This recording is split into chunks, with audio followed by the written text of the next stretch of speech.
दैत्य महिषासुर की माता महिषी पहले वो एक अत्यंत सुंदर गंधर्व कन्या थी। बाद में वो एक भैंसिनी बनी। पहले उनकी सुंदरता इतनी अद्भुत थी कि अप्सराएं भी उनके सामने फीकी लगती थीं। एक दिन महिषी अपनी सहेलियों के साथ एक सुंदर तालाब में मस्ती कर रही थीं। सभी एक दूसरे के ऊपर पानी उठाकर हंसी ठठोली वे सब मग्न थीं। तभी महिषी की दृष्टि पास ही बैठे एक ऋषि पर पड़ी जो ध्यान मग्न होकर तपस्या कर रहे थे। महिषी के मन में शरारत सूझी। वो धीरे से ऋषि के पास जाकर जानबूझकर कीचड़ भरा पानी ऋषि के ऊपर उछालने लगी, जिससे ऋषि का ध्यान भंग हो गया। ऋषि ने जब नेत्र खोले तो उस गंधर्व कन्या की हरकत देखकर क्रोधित हो उठे।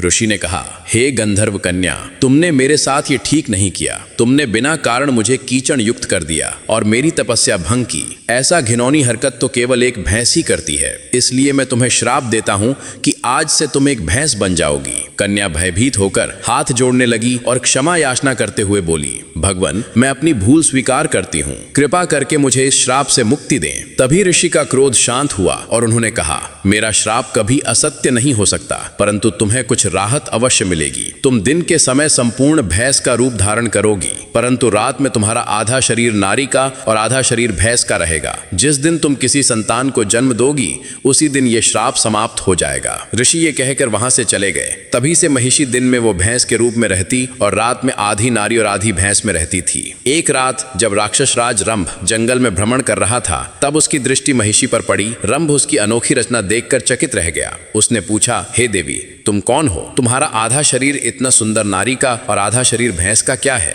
महिषी ने अपनी पूरी सच्चाई राजा रंभ को सुनाई।